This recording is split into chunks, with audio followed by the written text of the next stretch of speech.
Mixed fleets, transitioning to EVs, and at-home charging. These are all topics we'll be covering in today's GovCast video series.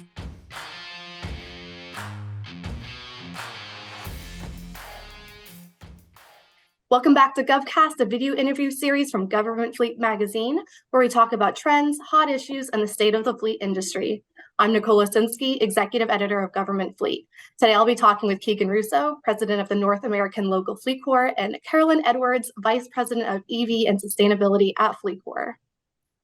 Keagan, Carolyn, thanks for jumping on here to talk with us more about transitioning fleets and what you can do to have a more successful switch to electric. To get us started, can you tell us what you've learned from Fleetcor's global experience with EVs when it comes to managing mixed fleets? Fleetcor has, what I think is a pretty special advantage in that we've been at it from the fleet EV perspective in payments in the UK and Europe for quite a few years now. So I'd say we probably have a 24 to 36 month kind of head start in seeing the trends and the technologies, and especially the pain points, right? And the pain points, I think, are really where there's a lot of overlap from what we've learned in Europe and the UK and what we're seeing here in kind of the early days, right? Because the pain points are very similar, especially during the transition timeframe. So over time, I think there may be differences in the market, but in general, a fleet, when they're making the decision to switch over some or all of their vehicles to electric vehicles, are really focused on the core principles of not seeing any operational disruption. Okay?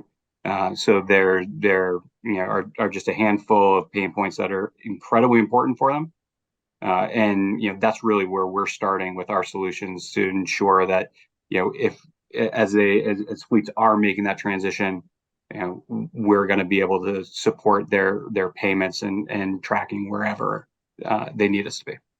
Great segue, Keagan. And just to kind of dovetail to that, we're fortunate enough to be part of that global EV team that started over in the UK. And we've brought over many of the best practices and learnings and translated that to a US solution.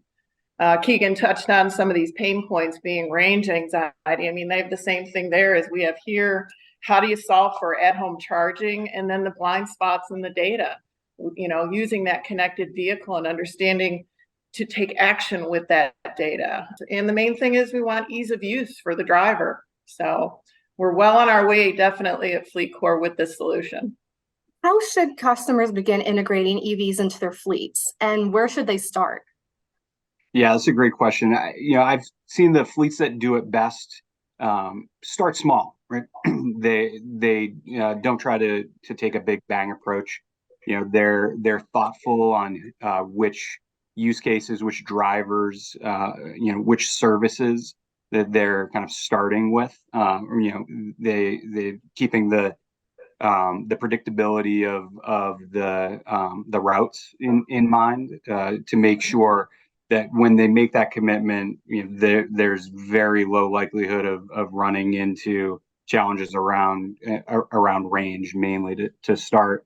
The infrastructure and availability is set up right now to really only kind of play in the light and a little bit in the medium duty space, kind of as more of those EV options come on.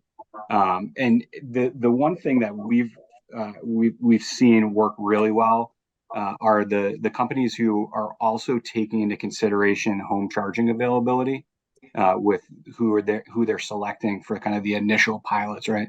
Because the economics are really quite different if you're able to have your employees charge it at home rather than kind of always being on the go. So I think the more kind of preparation and thoughtfulness of like where you start leads to good outcomes, right? And also the ability to kind of ease in to how you solve for some of the unique pain points that any company might have, and you don't end up kind of out over your skis, so to speak, and have a bad experience out of the gate. Exactly. And one of the best practices that we've experienced is always start with the driver in mind first.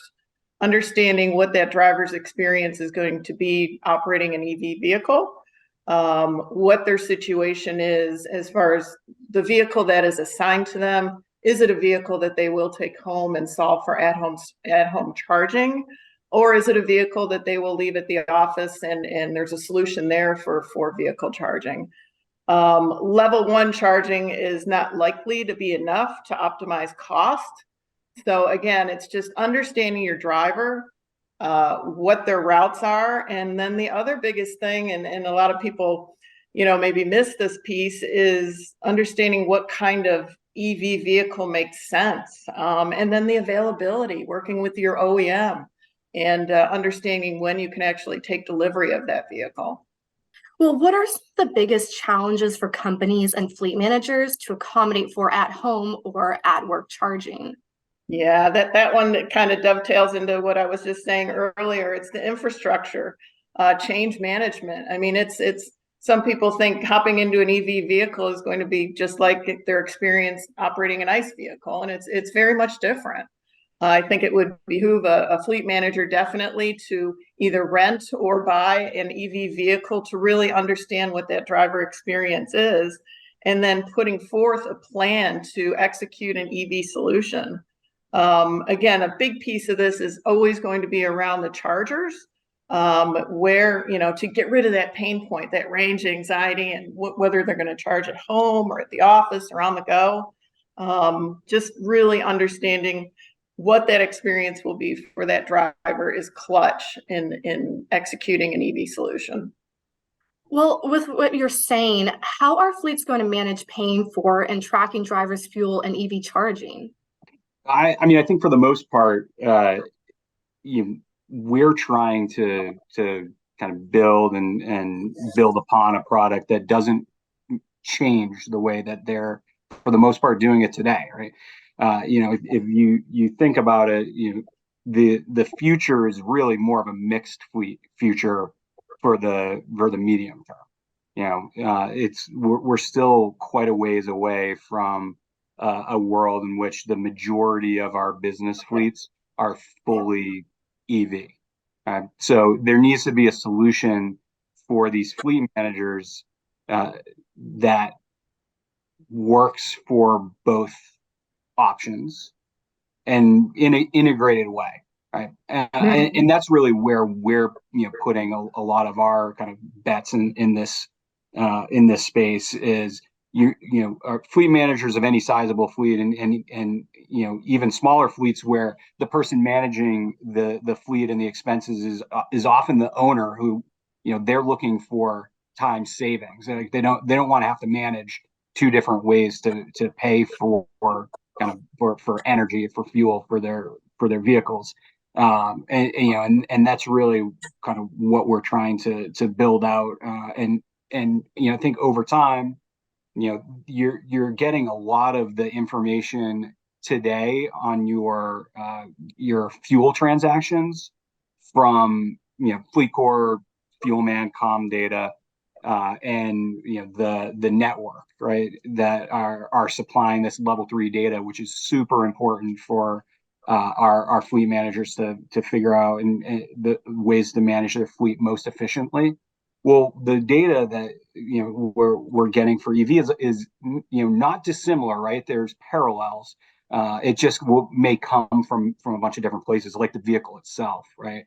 And that's a key as well in our product development, is making sure that we're able to ingest the critical data for reporting, tracking, fraud prevention from the different sources of the two types of fuel, and presenting it in a way that the fleet managers can manage their business the same way they are, or as close to the same way that they are today. Yeah, and that's a great call out, Keagan, is that connected vehicle and the data, and that's our goal, is to collect that data off the connected vehicle and present it to our customers in such a way where they can make decisions based on the information that we're providing. The EV space is moving fast and furious, and I know that I live in this space, and I'm thinking here and now, and it's happening, and everybody's doing it, but in fact, it's probably less than 5%. Currently on the road, EVs on the road today, but it's bursting. It is growing rapidly. And it's really an exciting time to be involved. Being head of sustainability, I've got to look further into the future as well and look at other solutions that may be coming down the path besides EV. But right now, this is the hot button, and Fleetcor, Comdata, and Fuelman are here to support your needs. Well, you both have covered a lot in our short amount of time, but can you leave our audience with some key points? Yeah, I'd love to take a crack at that. So, I think one, it's still early days. Right? There's a complex ecosystem, and we try to be really thoughtful about kind of where we're kind of aligning our product to the key players in the ecosystem. Right, the winners and losers of the fleet EV ecosystem kind of haven't been finalized. They're going to evolve. It's moving very, very quickly, as Carolyn mentioned. I think you making sure that you partner with OEMs and payment providers and charging operators that are going to have some staying power, offer flexibility, are going to grow with your business is very, very important, right? Because there's going to be a lot of change. I think obviously we'd like the chance to be able to be the partner to kind of to grow with you and help you be really thoughtful about how you make the transition. And it's why we have amazing resources like Carolyn and her team out there, really being more of a consultative partner with a lot of our medium and large size fleets that are starting to make this transition. It's happening, and it's happening more and more rapidly, kind of every day, and it's a really exciting place to be in. Yeah, and that's key, Keagan. Definitely get out there and network with trusted partners and that have that staying power. That's critical, because we've seen such a change in just the last 6 months of people that are in this space. Some have been acquired, and others are not in the arena anymore. The other thing is that we're in the process of developing a client advisory board here at Fleetcor, and we're looking at ways to bring the EV community together to start sharing best practices and discussing the pain points and solutions. So again, just continually network, get involved with different conferences that are specific around EV, and continually interview suppliers. It's super important as you go down this path. Well, wonderful. That's a lot of great info for our audience. And Keagan, Carolyn, thank you so much for joining us. Thank you, Nicole. And for our audience listening or watching, thank you for joining us again this week. Check back in soon for another GovCast episode.